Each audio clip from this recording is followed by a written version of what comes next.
I bought it brand new for 10 grand. Yeah. Well, you got your money out of it.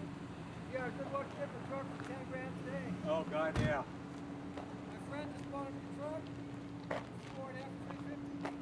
70 bills, man. Yeah. That's it. Highway robbery. Starting to pay for that technology these days.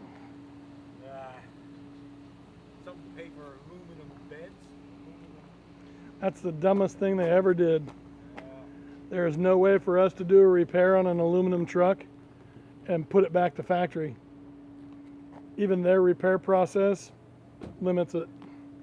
Go ahead and pull down your hood.